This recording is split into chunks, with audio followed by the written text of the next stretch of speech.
Welcome to the Good Rookies podcast. My name is Fahim. And my name is Nelly J, y'all. And we are Good Rookies. That's right. What's going on, everybody? Happy Good Tuesday. And guess what? It's episode 88. 88. Y'all, I can't believe it. Like, we're almost at 90. And I'm so excited because we have a guest, y'all, ladies and gents. He's going to drop so much knowledge, right? And the voice is lit. Y'all, voice is lit. So, Fahim, please introduce who we got. All right. So we got somebody who's well knowledgeable in regards to ball. Many chats we've had in Clubhouse. And it's time for us to get a taste of what he's got outside the Clubhouse. And brings lots of tables. So I'm really excited about this.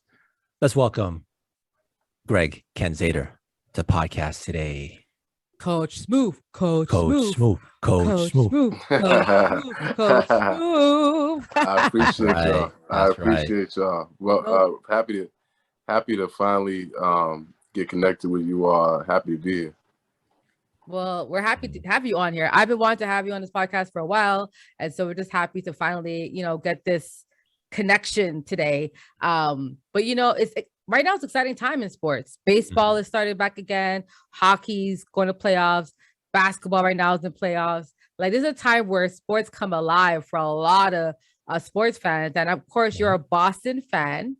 You're a Boston fan. So you're also a New England Patriots fan. So you're pretty much anything New England, Boston area, that's you. And we're from Toronto. We're from Toronto. So, Toronto and Boston have been rivalries for every sport. From baseball to hockey to basketball. We're always around y'all in every division, right? So out of curiosity, what's your thoughts on Toronto sports team? Someone not being from here, what's your thoughts on Toronto sports team? Do you rate Toronto at all in terms of sportings and sport team stuff like that? Give us your thoughts on that, brother. You know what? Don't give us the politically correct answers. Give us the real. I'm going to say this. I got no love for Toronto come playoff time. Let me just get this out the way. Get it out the way.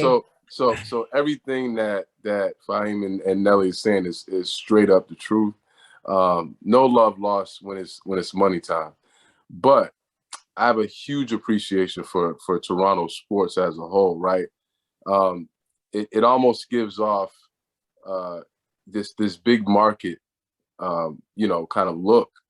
And again, Toronto's robust as a city, right? Super diverse, beautiful, all that. But it's got a little blue collar swag in it too, right? And I think that's also the part I like about Toronto. I think even just the teams from your, I still don't forget Joe Carter, right? Again, that's a memory that sticks. I don't think that ever gets you removed, right? But your baseball teams from the Maple Leafs were always just a problem, right? Thorn in the Bruins side. But especially the Raptors, man. Nelly and I talked, and Fame, we've talked. That the Raptors have just been the disruptors in the league for some time. And I always thought it was a matter of time. I certainly didn't think it was that soon to see them win an NBA championship. But I also, again, it wasn't a complete shock. I actually picked that Toronto team to go pretty far that year as the season went on. And again, I just got a big appreciation for Toronto sports as a whole, man. They grind hard, but they also have presentation. Shout out to Drake. Cry. Well, hey, we're just happy to have a Boston fan on the podcast, but a man who knows the sports. So for him, let's get into this hot topics, brother. All right. So before we get to that, I do have a quick hot trivia for you. TD Bank Arena in Boston. You know what the TD stands for? TD. Oh man. He has no clue. Look at his face. Slightly embarrassed because I had a bank account from TD Bank at one point. So a little embarrassed that I don't know this, but you got me. It stands for Toronto Dominion. So first of all, you're playing in Toronto, by the way. Yeah, you're playing. So every time, wow. so Boston fans, every time y'all go to your games, think of us, Toronto. Hold on, wait a minute. You two have been holding on to this information. Absolutely. For the this Absolutely. is evil. That's just evil. And now we have the authentic reaction from you. Just understand, Toronto stand in Boston. That's a big cloud. That's a huge cloud. That's right. Cloud. Tell a friend in Boston that's how it goes down. All right. So, so the NBA Awards Finalists has just been announced. So let's quickly want to go over the 6 categories. You being in Boston, I just want to definitely let's go to the Defensive Player of the Year, because that one's actually been announced. Apparently, is it official? I heard something. It is perfect. Okay, so the 3 nominees were Mikal Bridges, Rudy Gobert, and the winner, Marcus Smart. Coach Smoove, what you got with Marcus Smart winning? Well, I'll do this. I'll say one. Rudy Gobert is he's probably a Hall of Famer eventually in the waiting. If he tacks on another Defensive Player of the Year and a couple more seasons of production, so shout out to him. But you just can't play him at certain times, right? So maybe he loses by default. Mikal Bridges is your all-world 3-and-D player, probably the best one that we have in our league. But Marcus Smart has just been a staple.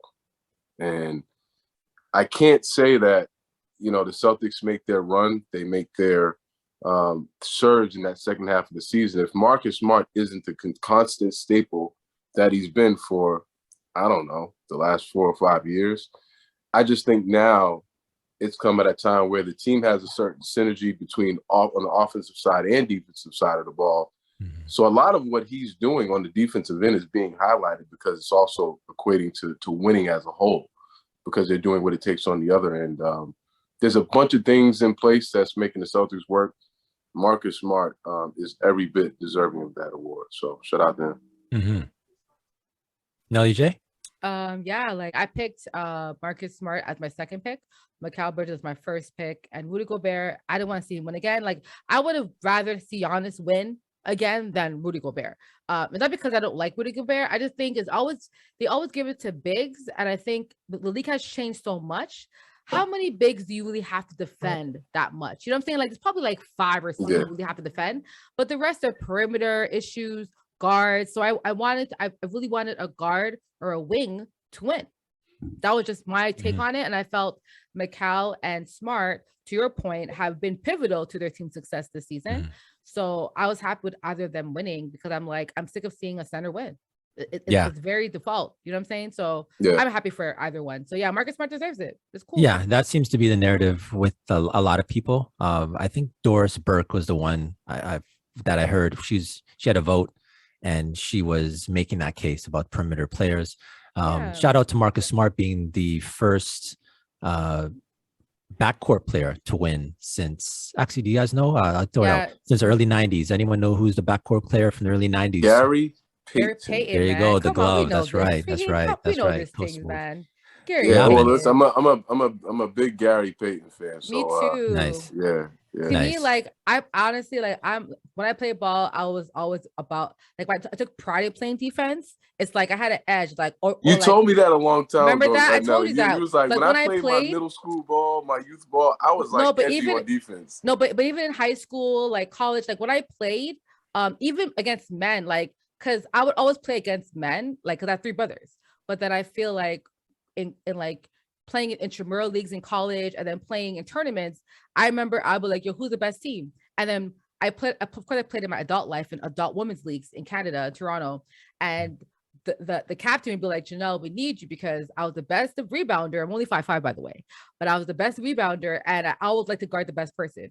I liked it. It was like a challenge. I want to stop you, and it was like a pride thing. And you embraced that. So that's why people like Marcus Smart, I'm like, I get him because I'm like, that was me. Like, I want to guard your best player and talk shit to them all game, because it's fun to me, entertaining. So it is what it is. As it should be. As it should be. No, I think he was definitely deserving. All right, so next one we got is NBA's most improved player.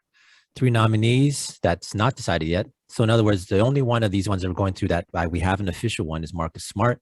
So we have right here most improved players: Darius Garland, John Morant, and DeJounte Murray. Coach Smoove, I'll let you go first. Who you think? I'm gonna go. I'm gonna go for me, Darius Garland. I like Darius. I've liked Darius Garland's game. I think, probably since he walked in the league. It was also a matter of just seeing how healthy he was going to stay. In terms of just being on the floor consistently. Came into the league off of an injury, right? So, but once, and sometimes it takes a generational like player. Maybe he's not totally, but a Mobley who walks in and affects the team.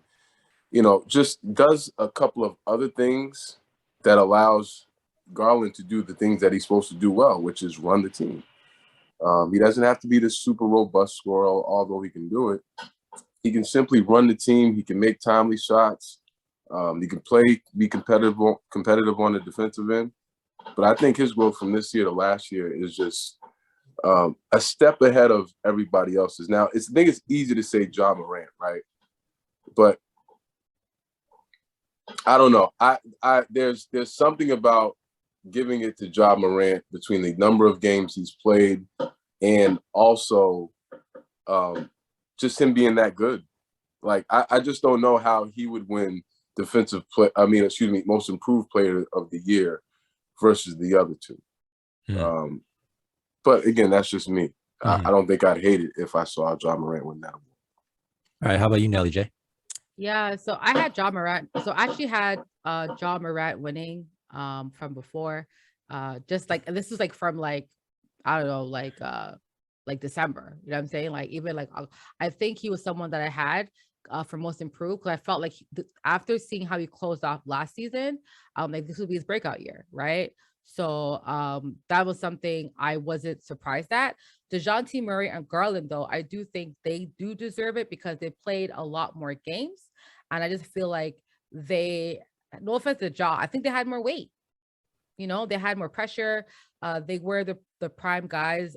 Spurs, yesterday make a playoff, but Garland did so much. Like, Sexton went down. Ricky Rubio went down. Right? Like, they didn't even have guards, like, at one point. And Jared Allen went down. Jared Allen went down. And Garland has legit, like, I love Evan Mobley. He's great, but Garland is the heartbeat to that team, right? And he came from last year not like playing with Sexton to now, you know what I'm saying? Like, I just think his entire role, his capacity of what he's doing for the team, everything has improved along with his actual performance.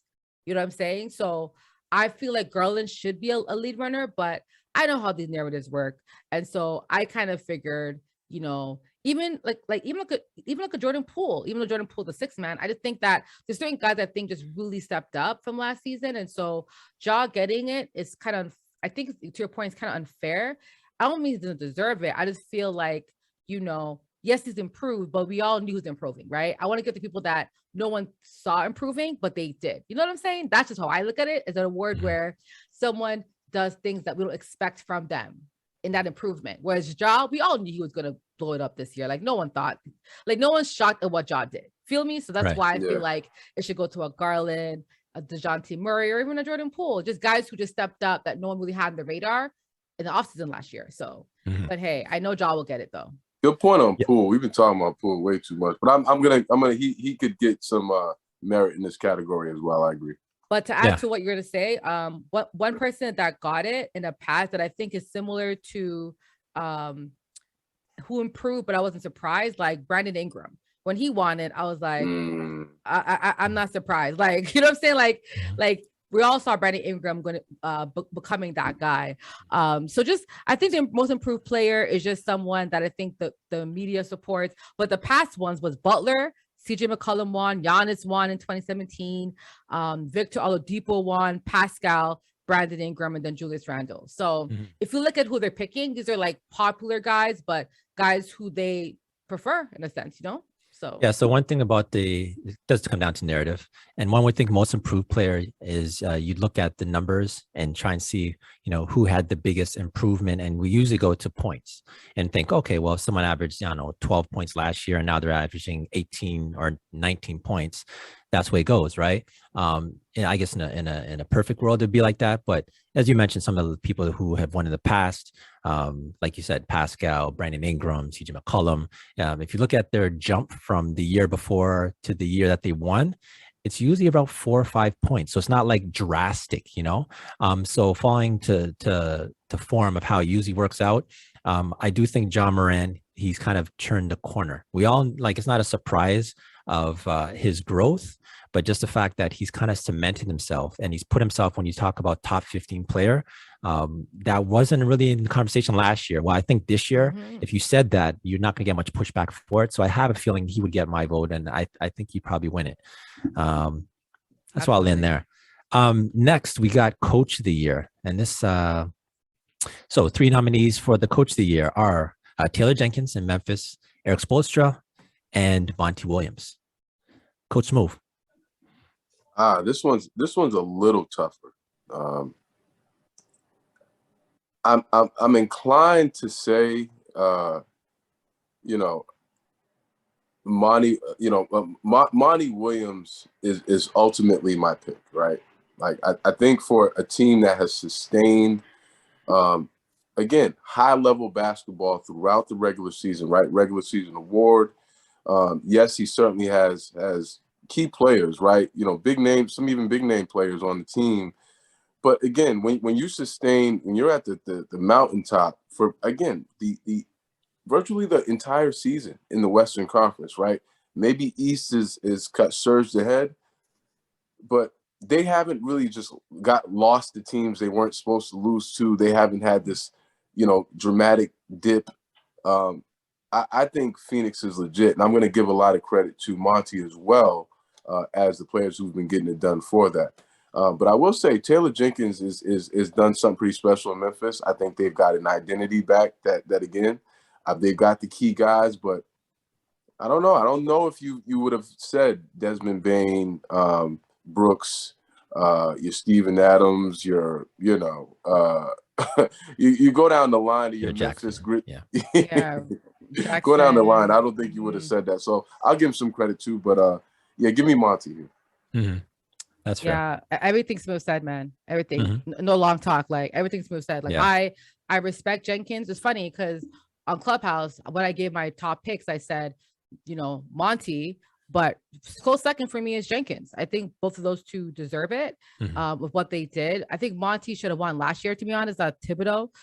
So I just think that they owe Monty this year. Like, you know what I mean? Like, unfortunately, sorry, Jenkins. If Monty won last year, I think we will be okay. But because Thibodeau won, because he was coaching for the Knicks, so annoying. You know what I'm saying? So I just think because he got robbed last year, they better give Monty it this year. That's all I hate to do the this year versus last year. This is one of those times though, Janelle. I'm with you. I'm okay with that because Monty did deserve it. And look, we probably don't look at him this way if he did, if they rightfully gave it to him last year. Exactly. Thibodeau, 1 year, that's fine. So with me, as we know, it comes down to narratives. I'm with the floor with everyone, with Jenkins, definitely. But what I'd like to say with Monty Williams is, we mentioned last year and even this year, he's not only done it, but he's faced adversity also. He's had his best player, arguably, Chris Paul, for a long time and still maintained to keep that energy and continue to win games. So it wasn't, he had the personnel. Yes, they made these Western Conference Finals, but he still maintained to do his job. But I'm with the floor in regards to Jenkins. If it started the season, if you'd have said that Memphis would have been a top 3 team in the Western Conference, I said, yeah, right. And he had adversity also. Ja Morant was out for a long time, and he still maintained to keep his team winning. Ja was out, Dylan was out. They've had a lot of injury. This year, to be honest, I feel like every team, there was not one healthy team. I don't know any team that was healthy. Every team had injuries all season. That's why I feel like it's kind of balanced in a weird way because every team had to deal with that injury and adversity. So coaches actually had to figure out next man up, man up at this point, right? So yeah. So I think we're all in agreement with this. I think Jenkins should should get it. Next, 6 men in the year. We got Tyler Hero, Cam Johnson, and Kevin Love. Wow. Coach Smoove. Man. So I'm gonna go with the easy pick here in Hero. Mm-hmm. Yeah. Shout out to Cam Johnson. I just think I always love when second rounders just make their, they really make their ends in the league, man, and earn their spot cemented almost. And he's just a worker. So I just like the way Cam is kind of etching himself in stone and into a place in the league. But definitely Hero, man, just been consistent. Been an offense force for them all year. He's definitely got to get it. Yeah, I would give it to him. It's funny because I predicted Hero win this award. This is my prediction from we actually did a pre-season like awards kind of, and I picked Tyler to win this. Actually, just because I just felt that last year, unfortunately, he didn't kind of make the jump that everyone wanted, and I know he heard everyone calling him out. So I was like, I feel like Tyler's gonna blow it up this year. Like he's gonna actually have a big jump, and he did. And I think I think he plays starter minutes, but off the bench, which I think is really beautiful what Spoelstra has done with his role, where yes, Tyler's off the bench, but he's still playing like over 30 minutes a game, right? He's still and then to close out games, the man's on the floor, right? So right. I think Tyler is just a really good player, and I hope he does keep moving up. I mean, and the way Tyler watches himself is the way Kanye loves himself. Like Tyler and Kanye West, like honestly, I admire it. Like I would love to love myself like Kanye does, and Tyler. Like Tyler Hero in his mind, he's Luca. In his mind, he's like in his mind, he's like I'm the best of the best in my age group. So go on, Tyler. Go on. So hey, go on. Go on. So I'm with the floor also. Tyler Hero. I think he's gonna run away with it. Averaging 20 points off the bench. That'll get you there. Cam Johnson also, shout out to him. But I just want to really highlight Kevin Love. Think about this. Kevin Love was once a franchise player in Minnesota, averaging like 25 points and 10 rebounds. Not for one or two seasons. Like he made a name for himself as being a dude who's like, so, and now he's, in contention for coming off the bench as a veteran late in his career, so takes a lot of humility, I think, and actually being a team player to understand, not a lot of guys who can go from being a franchise guy and say 10 years later, come off the bench and accept the role, So I want to shout out Kevin Love at least for accepting and accepting. That's a good shout out, Fahim. I'm gonna go there with you because this is a guy who's again, once he got his first, couple of 30-point, 30 rebound games, I say this is not going to be the last time he's going to get some of these. These are going to be a thing in his career, right? And he'll be in this category as for his position for as long as he's in the league. And all of a sudden he's with LeBron James, and the rest is history. But to your point, has stayed the course as I echo my motto, right? Humbly, like, and he's just continued to work with his team. Hasn't gone anywhere. The new regime has come in, so that actually is a good highlight. Shout out to Kevin Love, man. Definitely. So next one, go to Rookie of the Year. I'm pretty sure we probably all had many conversations in regards to this, but it's Scotty Barnes, Cade Cunningham, and Evan Mobley.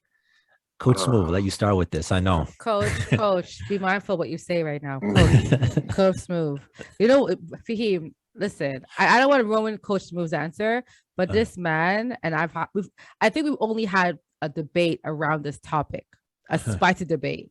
Because he was giving Evan, to me, way too much credit for what I think Garland was doing, and I was like, we have to kind of. She came. I was like, she's like, actually, Garland is the really man. Credit here. And I'm so happy that everyone saw what Garland did in the play-in, because I'm like, y'all, Evan is great. Like, I can't knock him at all. Like, he's a great rookie, but what Garland has done, I think people were giving Evan the credit for what Garland did. You know what I'm saying? Anyway, go ahead, Smoove. I'm not trying to bully you into a topic. You're not swaying, Janelle, but there's always a bit of sway, and whenever there's always been a Toronto sway in whatever you talk, which is okay with me. And look, ultimately, I think for consistency purposes, I would say Evan Mobley came on super strong. Mm-hmm. I also thought there was a bit of a dip, a wall he hit. Mm-hmm. I thought Cade started slow. He started to surge. Mm-hmm. Wouldn't say a huge dramatic dip, but I think he just came back to life, if that Mhm. makes sense. And while Detroit as a team was actually playing well second half of the season, so Yeah, that's true. Mhm. After the All-Star break. you know, and again, this is really no shout out to the show and no T-Dot bias, but yo, Scotty Barnes is the real deal, man. He Mhm. really he, like for a guy that guards again 1 through 5, has the ability to score at I think really higher levels than we're giving him credit for now as a rookie, Mhm. and could be. Stay with me while I say this. Mhm. He could be as a rookie. He's the best passing rookie in the league right now. That's not a point guard per se. Yeah, Right. so like a big And look, passer. you could argue he's one of the best passing young players in the league today. Mhm. In terms of just being able to have feel at that position. I just think Scotty Barnes has had as much impact to where his team is currently sitting at. Let's say it again. Fifth. 5. Finished 5. Crazy. Again, I was in rooms with you all where they were sitting at 8 or 9. Yep. And all of a sudden, they stayed the course. Teams playing well. And I just think Scotty has had a lot to do with that in different spaces. I don't know if his stats will give him the award like I know we all hope. I think I want to give it to him. So I'll add one thing, right? What's crazy, what Scotty did, he's the old, I think LeBron, they named Chris Webber, just think Kobe, but he's the only rookie that this year that's top 5 in all categories. Top 5 in blocks, in steals, in assists, in rebounds. I didn't know that. That's good to know. So he's the only rookie that achieved that this year. And so to me, like, I'm like, at the end of the day, like, you know, and they named the guys who've done that. It's like really the people who were franchise players, LeBron's, Chris Webber. So I'm like, what if Scotty's in that conversation? Even him reaching 250 assists, rebounds, and points, like he was the first to meet, like he's the first to do a lot of things this year. I think it was over 1,000 points, 500 plus rebounds, and 250. I think he's the only one that had those numbers, right? So like he's a guy that can do so much, and his numbers are backing it up. So to your point, the stats also back up what you just said about Scotty Barnes, like that. Like he's a very special talent. Here's him, and all the while I'm thinking like, well, where's the statistical thing that I can put in my back pocket when I talk about Scotty Barnes? You just gave it to me. Yeah, you just gave it to me. I'm gonna keep that. And lastly, Scotty Barnes is your real all tool. He is your super all tool defender. Shout out to Draymond. Draymond Green is going to make Scotty Barnes be appreciated in ways that I don't think he may have been appreciated before if Draymond doesn't come. And I think that might be the only reason why I'm bringing him into light here, because he gets so much slack. But from others, I think he'll be able to fully be appreciated beyond us three, because he's really that good. Solid point. Yeah, obviously I'm with Scotty. I just want to land here with this then. So the co-rookie doesn't happen too often, you know, Kid and Grant Hill. Hey, I didn't give my answer. You skip over my answer. I guess you know what I'm going to say. That's fine. Scotty Barnes. Oh, that's fine. I thought it was kind of obvious. Okay. Yo, Fahim, I'm teasing you, brother. You already know what I'm going to say, because you heard me say this many times. So go ahead, bro. Go ahead. All right. I was about to say, you going to go Kate on us? Yeah. No. But what I was going to say that like Scotty Barnes is my 1, 2, and then 3 is Kate in terms of the order. Okay. Yeah, the order. Yeah, 1, 2, and 3. People have been pushing Cade. I don't think Rookie of the Year should be someone that has the best year, not the best half of the year. So I think Mobley and Scotty, and if you look at their point, they're like 2 or 3 points differential. So to your point, Fahim, go ahead to that path. But I'm saying like they're so close in the voting right now. So Fahim, your question that I'm going to ask you is that, do you think we are going to have a co-rookie? To your line of thought, Fahim, what's your thoughts on that? If I were to bet, I'd say if there's any year that I think that's why I asked the question. If there's any year I think it's going to happen, I think it's going to be this year. We had a really close one. We had Donovan Mitchell and Ben Simmons. I remember that was a time where people. Yes, that was a really close race. Really close, and it didn't quite get to the co, right? But like that goes to show this doesn't happen too often. I'll be honest. I think it's only right because I think it's very hard. As much as we can make a case for Scotty, you could be elsewhere and make a case for Evan equally as much. Yeah, I agree. I think you make the entire fan base, or like not just fans of both, but just NBA. I think the NBA would be happy if they said a co. I think people would rock with that. So I'm hoping for a co. Tell you the truth. Me too. It's so funny you said that because I was watching Evan in the play-in, and I'm like, yo, like he's such a good talent. Like, and it's like, even though I want Scotty to win, it's like for me, I just don't want Cade to win. No offense, I love Cade, but I think Evan and Scotty are their own, like they're on a different level than Cade to me this year in terms of what they did from day one to now.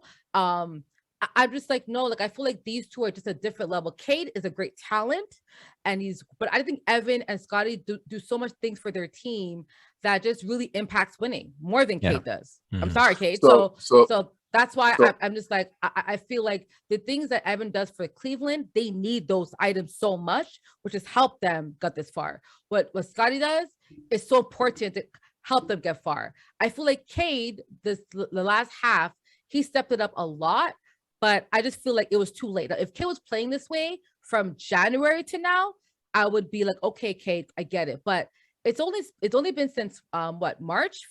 So even Jalen Green, like these guys stepped it up later on. But if Cade was playing this way from October, I wouldn't mind having a conversation. But I think Evan and Scotty are just on different levels. I'm sorry. Go ahead, Coach Smoove. Were you going to say something before I transition to the last one? I actually think I just think Cade, as much as Cade is going to get kicked down on the totem pole on this conversation here, I actually think in the long run, we are going to be talking about Cade as one of those premier players, 100%. Like Absolutely. those premier volume scorers, assist guys. Like he didn't get much as we wanted this year, but he's going to force our hand. I'll just say that. I'll leave it at that. Yeah. So do you think Cade will be an all-star player, like an all-star game? Yeah. You think? Yes. I do. Yes. I do. Yeah, I think so too. I really think Cade, out of everyone in this class, but I also feel like Josh Giddey is someone I think that can surprise a lot of people too. So that's my rookie. That's my rookie guy right there. So the two mentions that I want to honor that they weren't on this finalist, but Kuminga and Josh Giddey. Those are two guys that I'm like a huge fan of. So I was looking closely at those guys. But Josh Giddey and Kuminga, listen, Fahim knows this. If we didn't draft Scotty, I wanted Kuminga. I'm like, Masai, Kuminga is also good. So I think that was Masai's two that I think if he's gonna draft for us. To be honest. I'm with you all the way. 100%. This draft, I think, will look back as one of the deeper drafts of recent memory. That's for sure. Yes. 100%. All right. So last one we have is the MVP. Most valuable player, Giannis, Joel Embiid, and Nikola Jokic. Oh boy. By default, full disclosure, I have the Bucks winning the NBA title. Okay. Not mad at that. Not mad. I do not. This is probably the real hard one here. This is this is the tough one because you got a guy that just won it who's statistically playing better than what he was. You got a guy who's been dominating all year, and the only thing he didn't do last year was dominate just as long because he didn't play as many games, right? So doing virtually the same thing. He's doing what we all asked him to do last year in Embiid, right? So we've got Jokic there, we've got Embiid there, and we've only got Giannis. Ho-hum.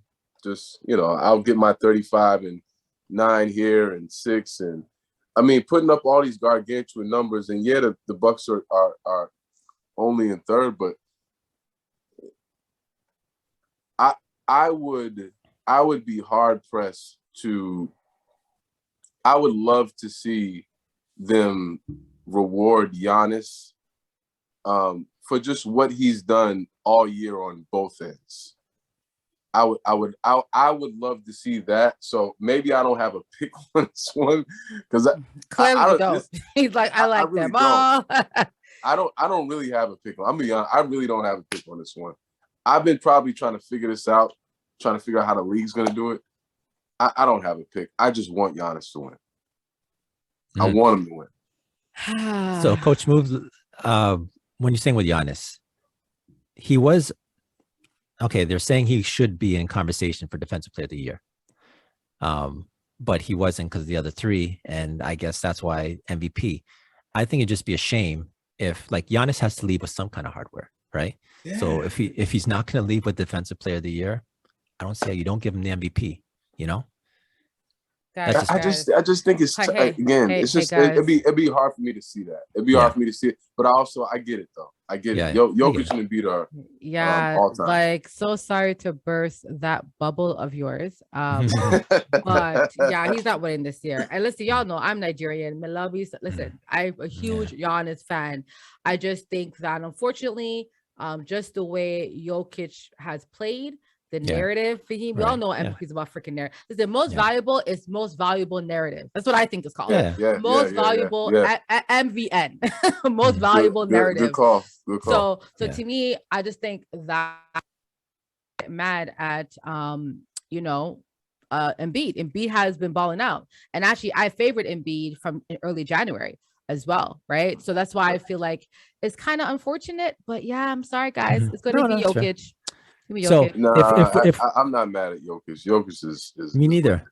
But if we're gonna go with narrative, though, think about this: Giannis has won it before, Joker's won it before, Embiid hasn't. Why not just give it to Embiid? I know, but Jokic had the bigger narrative because he was down 2 of his starters, 2. Right.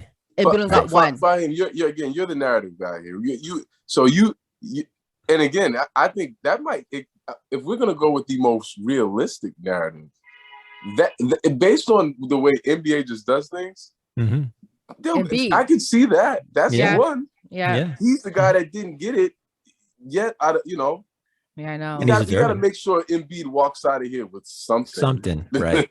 Right. He, not this year. So one thing about Embiid with the narrative is no one would really be mad. I think because he's won this scoring title. He's the first big man, or was the first African to win a scoring title since Hakeem back in the day. Like there's talking narratives, he's accomplished something that if he won the MVP, there's not going to be any outcry.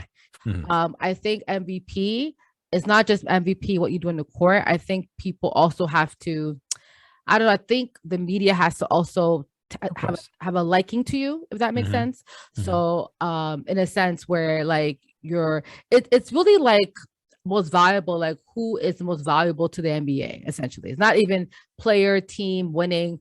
It's really, really narrative and like what's driven. Because I think like, I think someone mentioned as well, like I think how the NFL has the best offensive player and we have the best defensive player. I think we should have the best offensive player, right? I think it's time for that in the NFL. You know what I'm saying? It's time to have that in NBA. We just got to add something outside of that. Because I think the scoring title is great, but I think the best offensive player, that obviously is going to go to Embiid, but most valuable, I can see why Jokic will get it, right? But they're so close, you can't deny it, right? But yeah, I think they're going to have to add more give awards. us a whole nother 2 hours worth of battles on Clubhouse and other platforms. Is your most offensive player, best offensive player in the league, and then we're gonna be arguing, well, the points and assists guy is better than the guy who averaged 38. Oh boy. But I like the fact that you're staunch on Embiid not getting it, and even to your point that you think.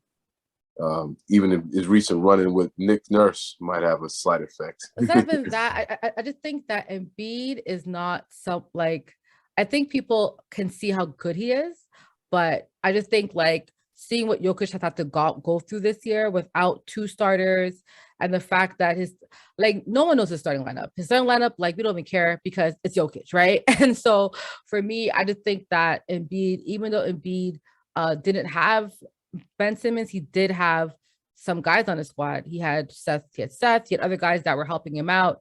Maxey is a breakout star. Like, imagine if Jokic had a Maxey on his team. You know what I'm saying? Right now. You know what I mean? So I did think Embiid, I think Maxey's breakout, which sucks to say it, but it's like, for MVP, if you have more help, it kind of reduces your, like, your narrative, which sucks. It shouldn't be based off of that. Yeah, but it's kind of like the way. media always says, oh, well, he has less help.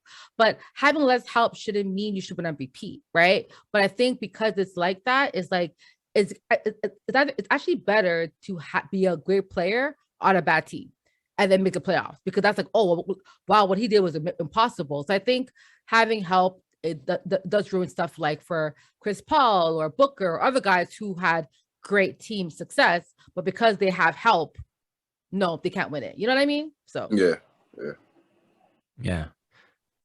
All right, so let's see how this pans out. We don't have votes, but we have opinions. So let's see how these opinions will weigh out in the coming weeks. Actually, wouldn't say coming weeks, coming days, would you say? Yeah, we already got probably like this weekend, probably we'll hear more. Definitely. Very soon. All right, so good takes here. So now, DJ, you ready to go for the culture? For the culture, we like to highlight individuals for the culture. And today we get to highlight Coach Greg, but of course, Coach Smoove. Okay, Coach Smoove. Yeah, that's right. So Coach Smoove, as y'all know, he is Boston raised. Okay, Boston born and raised. Father of 2 girls. He's a hashtag girl dad. And he does many things, y'all. He's an educator, a youth advocate, a mentor, and a coach of basketball for over 12 years. At this time, he's a head coach at Bunker Hill Community College. And he's also going to be, which is crazy because I know Bunker Hill, by the way, so offline. And he also is the founder and CEO of Sis Run Basketball, which really is an advocate for girls playing the sport, loving the sport, and really mentoring these ladies. On top of that, assistant coach for the Trailblazers, which is the WABA, and head coach for the AAU team, Shooting Touch. Yes, this man coaches a plethora of levels of girls, boys, you name it. But Coach Smoove, first question, because I was like, first of all, you're a father, you mentor, you coach in multiple leagues. Do you ever sleep, bro? Like, do you ever sleep? And hold up, on top of that, you're the host, one of the best hosts of Clubhouse clubs right now. Sit and talk. Like, I think everyone loves your room. Whenever you open up a room, everyone just follows you. Like, you're a leader on Clubhouse in the basketball space. Even Clubhouse leaders actually bigged up Coach Smoove, saying, yo, if you're into basketball, you gotta join this club, and pinned his club link up top and said, Coach Smoove is the guy. So Coach Smoove is known around Clubhouse streets as well. So Coach Smoove, do you ever sleep? Like, how you in Clubhouse and coaching and teaching all this stuff, man? Let's talk about it, brother. Honestly, I can't say I get the adequate amount of rest. All right. I'm human in that regard, right? There's another flaw of mine, so to speak, right? But no, I don't get a ton of sleep, but I get enough. I get I get my 6 some way, somehow. But I think it's more so that it's really what I love to do. I've grown up wanting to be in the business of basketball somehow, between coaching it, between playing it, between researching it, between just being in it. It's just the thing. And fortunate enough to have 2 beautiful daughters that I love dearly. 1 3, 1 15. Shout out to Kennedy and Madison. But I also, again, that's also been my life's work, just to work with kids. It's like I got a job as a boys and girls club like counselor one summer, and I don't think I ever looked back. I think I was one summer I started working with kids, and I just did not look back. And I was like, yeah, I want to do this for the rest of my life, not knowing I was actually going to do it for the rest of my life. Mm-hmm. So yeah, I don't sleep, but I also don't sleep a whole lot because I really do love like what I do that much, between being a dad, teaching, basketball, coaching. I wouldn't have it no other way. Well, that's amazing. And that's something where your passion aligns with your work. It's not work, right? It's your passion. No, like, no, it's not work. It's like your mission. I think we all have missions that we want to achieve. And when you can get paid to do the mission that you love, it just, I mean, basketball is the vehicle, but you're still going to help and mentor youth through basketball. So I love that. So just kind of walk us through what made you, because I feel like a lot of us, Fahim, myself, you, we dedicate our lives to sports. Like for some reason, we watch sports, we talk about sports, then we look up sports. Like we're pretty much like, I'm like, yo, I talk about basketball like every day for hours, or football hours every day. And it's like, so Coach Smoove, why have you dedicated your life to basketball? What made you, or who made you want to become a coach? Because I think coaching is a very hard job to do. It's not for everybody. So what made you fall in love with basketball, and then of course coaching? Walk us through that for us. I think what made me fall in love with the game, my dad played professionally, semi-professionally. His name's Greg Simpson. Played at Northeastern with the late great Reggie Lewis, and played in everywhere from the CBA. Had his quick stints, ins and outs of the NBA. Trials and tribulations there, but love him to death. Still, around. Just talked to him yesterday, and he's a big reason why I love the game. Right. So I guess you could say I was also born in it. Mm-hmm. So that's probably reason number one. And he won't let me forget about that either. But I also, once you are born into it, then you find all the little things that you like about it. But also I got humbled pretty quick. My dad being who he was, I had to realize how good I had to be pretty quickly, or how serious to take basketball pretty quickly. And I only got that tutelage from a lot of my mentors or coaches in basketball. I don't consider myself, when I played, that great. So a lot of what I know IQ wise and instinctually and even fundamentally skill wise is from the great coaches I had. Like I would not be a coach today if it weren't for Kwame Green, my high school coach at Brighton, if it weren't for Rico Cabral, my college coach at Mount Ida, if it wasn't for John Preziosa, my JUCO coach, if it wasn't for my dad, who was a coach at different spots, just for me and just a coach in life. And if it wasn't for Coach Dennis Wilson, who was the first coach that I was actually coaching under as an assistant coach, my first real coaching job was under a guy who had been, he's the same guy who coached my dad in high school. So the same guy who coached my dad gave me my first real job. Wow. And I learned everything under him. Only problem is I had to stare at my dad's state championship banner and all that in the gym every single day and be reminded, you got some ways to go till you get one of these. And so I was always fighting, man. But I like I said, wouldn't have it any other way, because I embraced the challenges. I embraced that about the game. And again, it's part of why I love it. So there are a couple of different reasons why I just fell into this. I think that's beautiful, especially because, we rarely see basketball dads, kids. I mean, I don't know that many, but I feel like a lot of basketball dads' kids is either they love basketball or they can't stand it. So most famous or popular NBA basketball sons, a lot of times, if they don't make it to the league, it kind of forms a mental ailment of, I'm not good enough. And then a lot of times they don't go into coaching or mentorship, right? A lot of times they just say, you know what, I can't make it. But my dad has money, so I'm just going to chill. Or, you know what I'm saying? It's like not a lot of times I'm seeing basketball greats kids advocate, sponsor programs, you know what I'm saying? In basketball. So it's just great to see that you're an example of the ones that we have seen, like, Gary Payton II, like his son, like guys who actually either play basketball or dedicate their life to basketball after the fact, right? Because I think sometimes a lot of guys, when they don't make it to the NBA, it's like, okay, bye. Like I don't make it, so I'm not gonna contribute. But I love the fact that you're still dedicated to coaching and wanting to, because I think you probably have a really great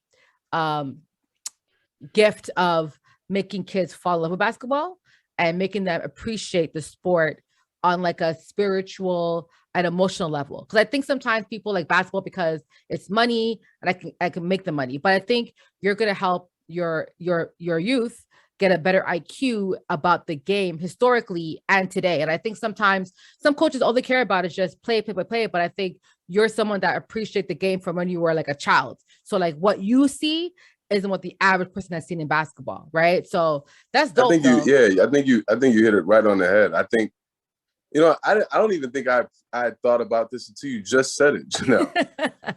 Maybe I actually want to see others appreciate the game the way I did, because there's nothing that I didn't instantly love about basketball and grow to know about it. So that's interesting you said it, because I don't think I've ever honestly thought about it in that way. My father, full disclosure, again, he was, he lost his career, to jail and drugs, right? I mean, quick story, right? And I'll circle it back. My dad had a tryout one time for, he was going to be the backup point guard for, I think the Sixers at one point. They had brought him in. He had gave him a $30,000 signing bonus. And before you know it, again, him going through it at that stage in that era, he found himself in a drug house that weekend and never made it to Philly, right? And he's had several opportunities, played in the CBA, played in Rucker Park against the likes of Marbury and Iverson and Skip to my, I mean, again, like all world, right? To the fast forward, the same Boys and Girls Club that I had gotten a job at that made me like kids, that's the same one I grew up in. And eventually my dad got out of jail. He went and became the team director over there and was coaching the 15 and under travel team. And that was the first team he had ever truly coached. And I remember walking in the gym and seeing that.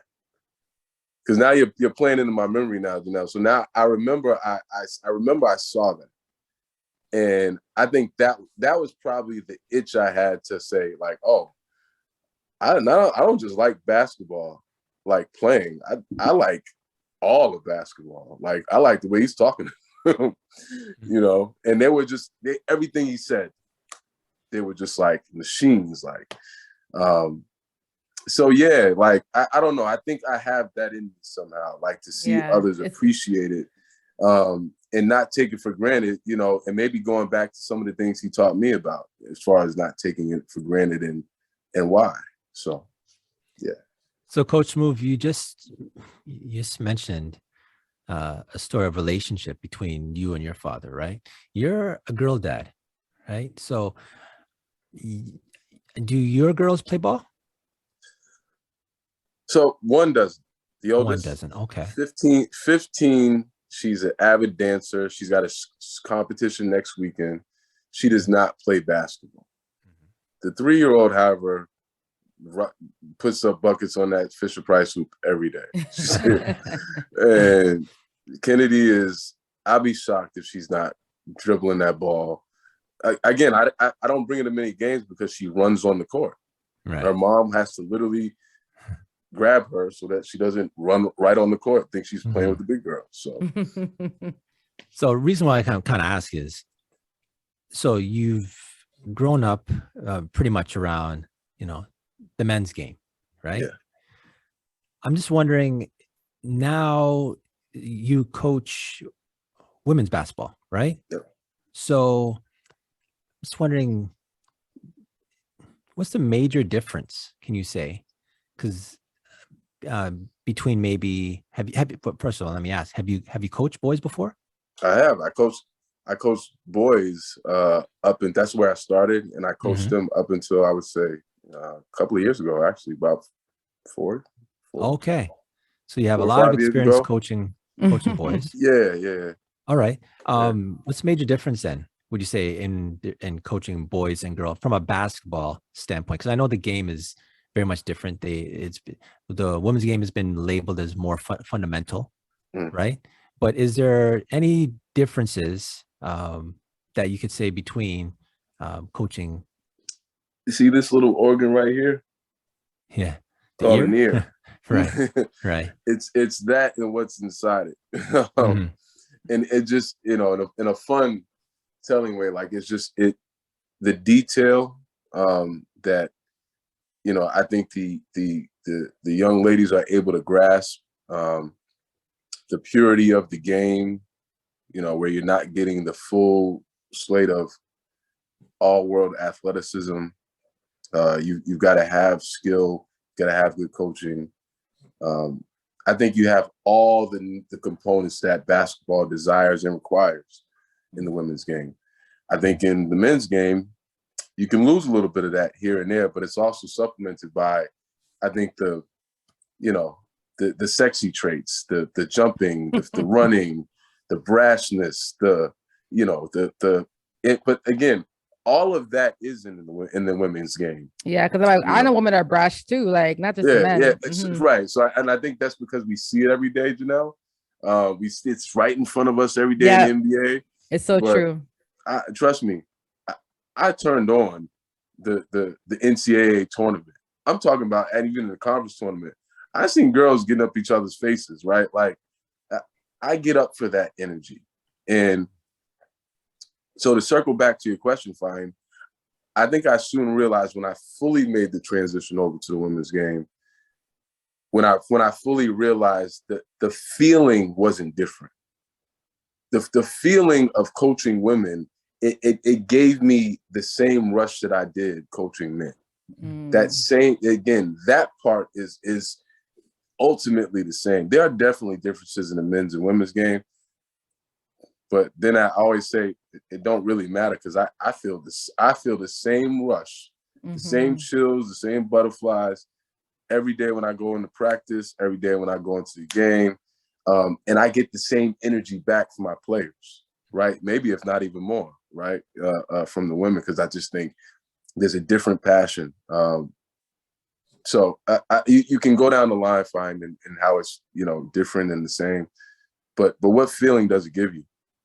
What feeling do you get? What rush do you get when you watch it, when you play it, when you see it, is what matters. Okay, I want to throw this to Janelle real quick, but before I do, just I was wondering, since you're around young women and the WNBA is now growing in popularity, right? I'm wondering, in their influences, are you hearing in conversations, like, do you think their influences are more still NBA players, or are you hearing amongst the circles that they're being influenced by, other WNBA players? Real quick. I think there's more. I definitely think there's more influence in the WNBA that I had ever seen in the past. I think it's still very heavy on your NBA side, though, because again, it's right in our face. So yeah. Right. Okay, that's fair. That makes sense. Yeah. So Coach Smoove, I know you run Sis Run, and I want to really promote that. That's a great initiative. Please share with the folks listening and watching what that program is and why you started it. A big smile on my face. Anytime anybody misses Sis Run, that's my baby. Yep. Besides my 2 girls, that's my baby.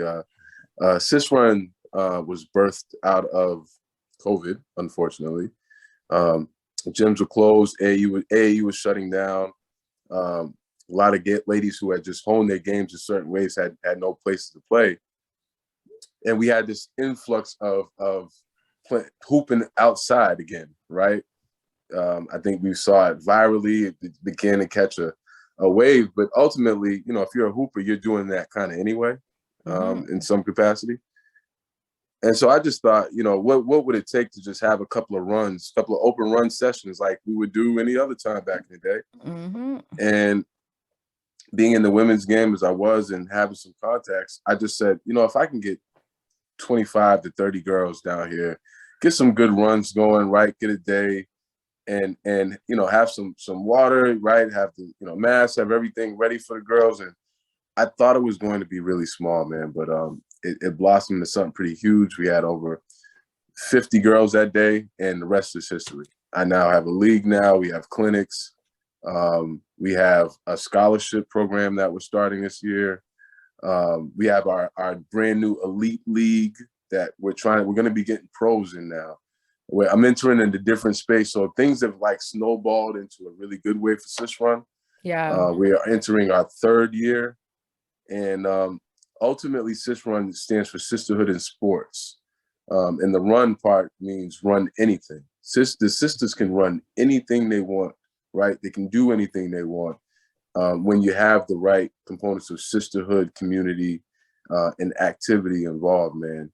It's a beautiful thing to watch because a lot of what goes on in Sis Run, the special part, it isn't always just the basketball.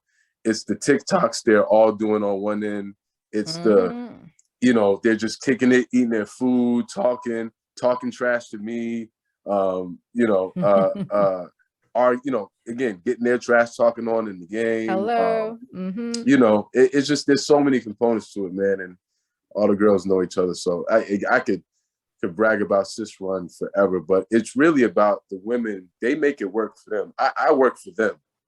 They make Sis Run work. I really just say, how do y'all want me to do this next? What do you need next? Yeah, no, I love it. And the reason why I think what you're doing is so special to me as a girl growing up playing sports is because most of my close friends that I have till this day are ladies that were on my basketball team in high school or ladies that I played basketball with in college, on intramural teams or adults. So like most of my friends that I have were from basketball. They played in it, they coach in it, and we played together. And I think, being a teammate for women, having a sisterhood, but knowing that you've been through battles and games together, like all that anger you have off the court, it really speaks to me. And I think that you make friendships for life.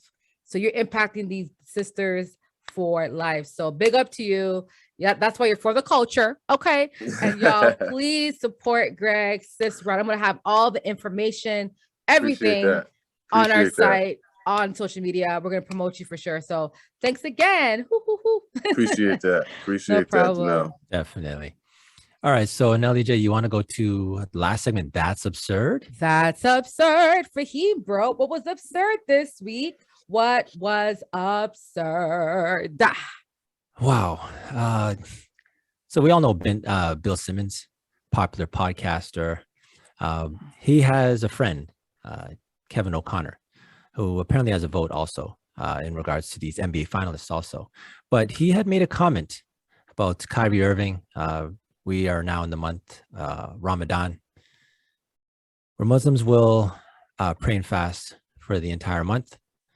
And from sunrise to sunset, not eat or drink water. He had made a comment on Bill Simmons' podcast, which said, fasting's not difficult. Wow. So he said, don't want to misquote him. He said, fasting is not difficult. Then he goes to say, let's get this here. What's crazy is that someone who's not a Muslim or was not doing it has an opinion to say, right? Our society today. Yeah. So not only, here we go. So this is why. Sorry about this. So this is his explanation of why he doesn't think it's difficult. Quote, when I was at my peak condition physically, I was intermittently fasting every day.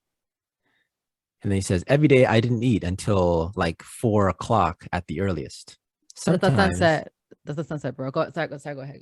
Okay. Sometimes not until 6 o'clock or 7 o'clock.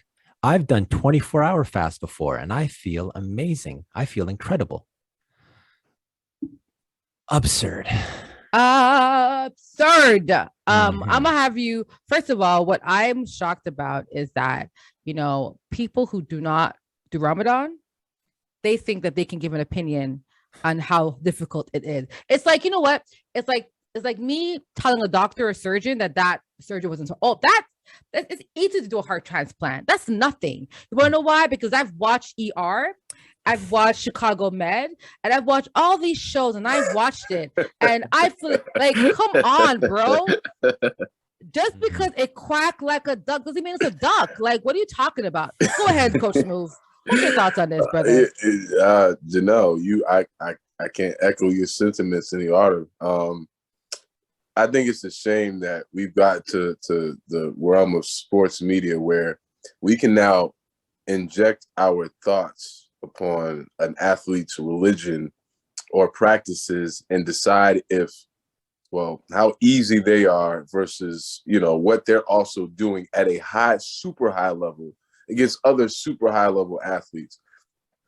I can go into oblivion as to why it's ridiculous for him to even go there, but I can't say I'm too shocked because that's where we are as a society, where a somewhat mainstream media member thinks he can offer his whatever on what I don't even know what to call it, whatever, on how he thinks fasting is easy because of what he had to do in his peak athletic career.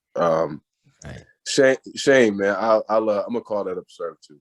You know what? Also, I think this is a prime example of, mind your damn business, Bill. Like Bill, guys, mind your business. Like it wasn't Bill. It was on Bill's podcast, but it was Kevin O'Connor. Yeah, Kevin O'Connor's mind your business, bro. Like, how about you ask someone who does Ramadan, ask them their opinion, and then from what they say, then give your thoughts based on what they say. Right. But don't say because what I did. Bro, no one cares what you've done. Are you an NBA player? Yeah. Are you? No, you're not. Stop. God. Right. So, speaking as someone who is fasting right now for Ramadan, I could say, it's funny.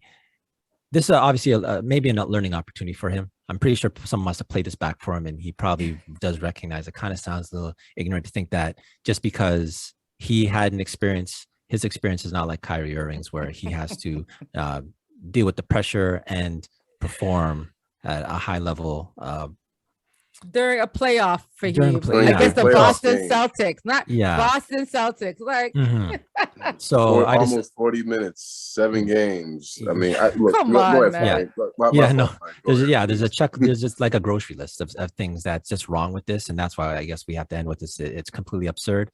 But like I said, hopefully it's a learning opportunity, because someone would have to, after he said it. Like, here's the thing: we can all say things on a podcast that maybe we don't mean. Right. Or maybe at the moment we thought we meant, but you listen back to the tape and say, hey, you know what? I'll be better for it. And I'm hoping that Kevin O'Connor, someone's called him out on this. And if they haven't, well, they have. Good Rookies podcast has. Okay. Yeah, they have. Trust me. Yeah. Most definitely. Twitter went crazy. Okay. Definitely. So shout out to Kyrie Irving also for being able to do this. People also want to say, oh, Kyrie's not the only one before, Hakeem Olajuwon. Also, Jaylen Brown too. Jaylen Brown, right? Jaylen Brown as well. Jaylen Brown, others, quite a few. Even in soccer, I saw soccer players. They stopped the game for him to just break his fast. So of course. I mean, like it's a month. We all have to respect it, and let's not talk about things we don't know about. Talk about cultures, man. Leave it alone. So shout out to everyone who's doing that. Okay, so. On this note, I think let's put this episode in the books, Nelly J. Yo, that was episode 88. 88. Hey. So first of all, Coach Smoove, we like to give our guests a chance to do a special shout out. So the floor is yours. Really? Special shout out, man. Yeah. I don't think I've ever gotten a chance to do this on a show. This is a cool on the spot moment. I'll probably do it as I only knew best. I'll pretend you all are the Grammys, okay? And I'll give my quick shout out for my Grammy speech. And if I did, I would probably shout out my 2 girls, man. Shout out to Madison and Kennedy again. Also, shout out to all the girls in Sis Run. Love y'all for what you all have made it. You all rock, and I will continue to, go 1,000 for you all. And shout out to everybody that I coach, all the players I coach. You guys are phenomenal. I can't, be me without you. And all the coaches that have helped me along the way, because trust me when I tell you, I still love learning. Part of why I don't sleep is because half the time while I'm talking to, Nelly J and Fahim on Clubhouse, I'm also watching tape a lot of times. So really, I'm doing two things at once, man. I'm watching tape, I'm talking to you all, and but I love it though. So shout out to everybody. Yeah, I couldn't just give one quick shout out, man. That's come cool. on, man. No worries, no worries. Hey, that was great. For someone on the spot, with our guests kind of panic. So, but no, I'll be quick. My shout out is to you, and of course, the Sis Run, to all your teams, what you're doing. Continue to be a community leader, and of course, spreading the love of basketball. Because I think that's something that we all can like enjoy and have fun with. So yeah, thank you for being you, Coach Smoove. Fahim. Nice. Yeah. Shout out to Coach Smoove. Great having you. Great conversation. Yeah, definitely a lot learned, and appreciate the honesty and that you gave and for the culture.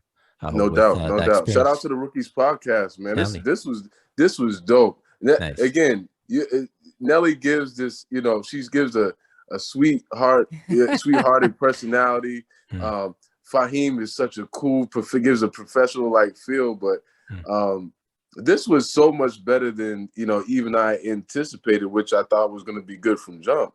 You guys got something pretty cool here going, man. Keep rocking. Appreciate that.